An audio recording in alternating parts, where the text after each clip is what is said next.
So fair warning for you guys and gals that have not read the latest chapter of One Piece, chapter 925. If you've not read this chapter, I suggest that you leave and come back at a later time because you will be spoiled in 5, 4, 3, 2, 1. Okay, so. Yeah.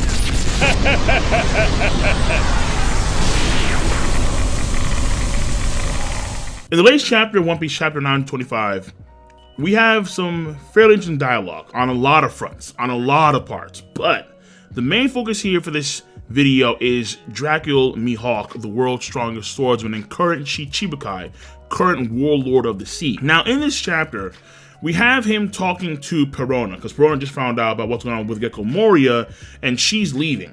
And as she's leaving, Mihawk says this to her. Admittedly, and this is the Viz translation, admittedly, this might be the best time to leave this place. Then she says, huh? Then he replies, an odd subject has arisen at the reverie.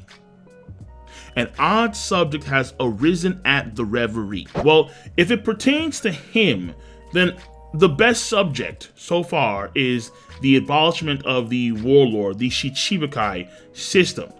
And of course, who's bringing this up? Well, Fujitora. Now, Fujitora talked to Cobra and King Riku as far as we know.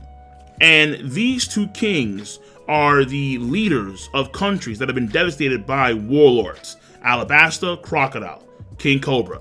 Dressrosa, Don Flamingo, King Riku. In the grand scheme of the story so far, in real time in the story, we can say that the Shichibukai system has not been necessarily a good thing for the citizens of the world. However, ultimately speaking, it is one of the three great powers, quote unquote, there to maintain balance across the world and across the seas. I would say the main reason why it existed is because of Goldie Roger and him ushering in the era, the new age of pirates 20 plus years ago. They initiated the Shichibukai system to try and rein in powerful pirates to face other pirates that are going rampant across the world because of Goldie Roger's last words. The idea ultimately is to maintain peace and order and balance. However, if that system does not do so, which in this case is very clear with people like Crocodile and Don Flamingo, and you can argue Buggy with his mercenaries is not a good thing either. If people are suffering, and they have been suffering at the hands of Shichibukai, then the system has to go. Which means that Dracula Mihawk, at some point in time, after the reverie is over, because I'm safely assuming that this system will be abolished, he will no longer be a warlord, because the warlord will cease to exist.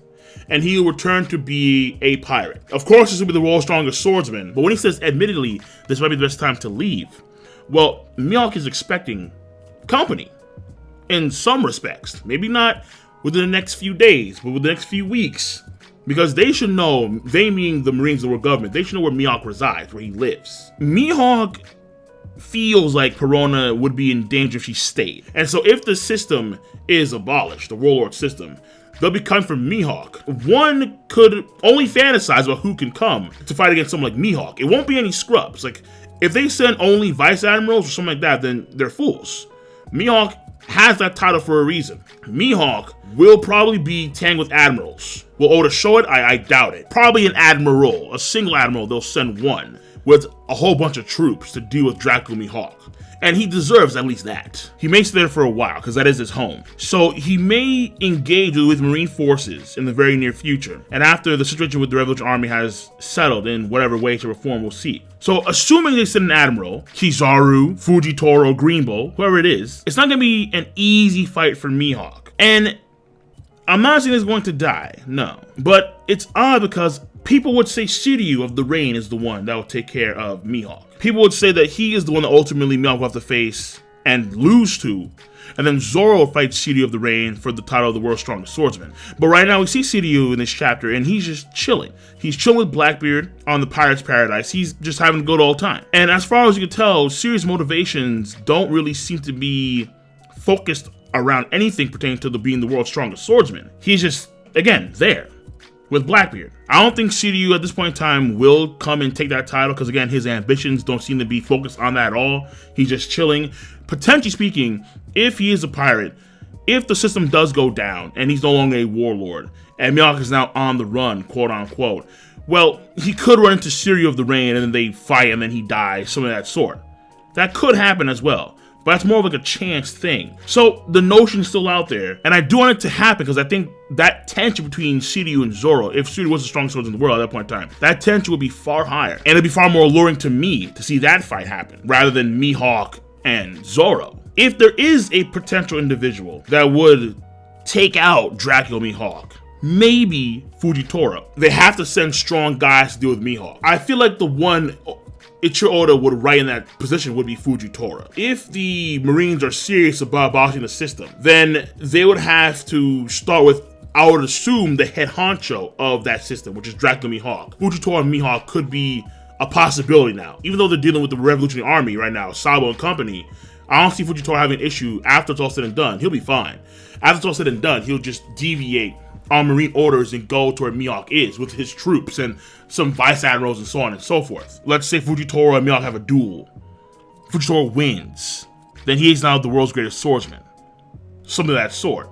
And then the end game person would be, for Zoro, it would be Fujitora. When you think about it from the end game war, after the One Piece is found, potentially Zoro does not reach his goal until then. It being someone Fujitora, and if Fujitora stays with the Marine, and people have theorized that he will defect to the Revolutionary Army, but if he doesn't, then he's a Marine through and through. And so it'll kind of be fairly symbolic in that sense too, where not only is Zoro fighting a Marine, an admiral, someone who represents his enemy, if you would, but also he's fighting for that title. Or what I think is most likely the case. But at the same time, I don't necessarily like it, because it is kind of, to me, it is kind of bland in a way. Mihawk not losing until he fights Zoro at the end of the story. Shiryu does not kill Mihawk. Dracula Mihawk is still the strongest person until Zoro takes the title. It kind of reminds you of Rurouni Kenshin and his master, him actually learning the Aimekake Ryu no Hiyameki. But at the same time, Mihawk never really taught Zoro anything other than Haki, as far as you know. Like, there's no sword skills to be learned from Dracula Mihawk. Zoro just kind of did his own thing. Just, again, armor haki was the main thing there. If you go back to the flashback with Zoro and Mihawk, basically armor haki, you can learn the black blade or the black sword, and until you learn that, no sake for you, no alcohol for you, Zoro. I think that's more like the case here, where Mihawk is not going to die. And as time goes on, I feel like more and more people that I thought would die are now no longer going to die. And mind you, this is, of course, in culmination with the fact that One Piece, according to Ichiro Oda, alright, I don't necessarily believe this because the man is a troll in many respects, but One Piece is 80% done. If that's the case, when exactly are they going to pass away? People have said that Mihawk is going to pass away. Same goes for Shanks. Same goes for Monkey D. Dragon. The same goes for Kaido. Big Mom, I can see passing away, honestly, in either Elbaf or Fishman Island, depending on how Oda wants to do it. So I can see some folks still pass away like Big Mom, but others now, it's odd. And Mihawk, I think, is now in an odd situation, in an odd spot. Potentially Fujitora could take that title too, if Fujitora does beat Mihawk in a fight. And he is a swordsman, quote unquote, but he has a Dufu power. But at the same time, so does Shiryu. And in a sense, it is kind of dishonorable in a way for, I guess, the world's strongest swordsman to have some kind of power, some kind of assistance that is not the sword, that's not the blade. Yeah, I mean, honestly, when you think about it, this shadow does change a lot when it comes to the potential of Mihawk's character in the future. Shiryu has Dufu now. Is that a quote-unquote honorable thing for a swordsman that seeks to be the greatest?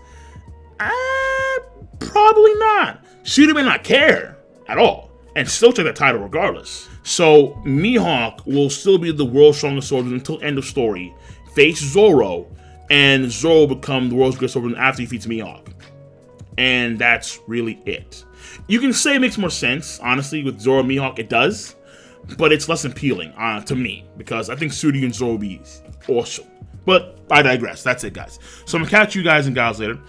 Be sure to rate the video. What are your thoughts on this topic at hand? And if the folks come from Mihawk, who would they send? Because right now the Rev are there. But who would the Marines send to deal with someone like Dracula Mihawk? It just can't be some Vice Admiral dude. There's no way. I highly doubt. Like Momonga? Like, no. But Mihawk's intuition here, as well as other events in this chapter, lead me to believe a lot of things when it comes to Mihawk and the future of this character in the story.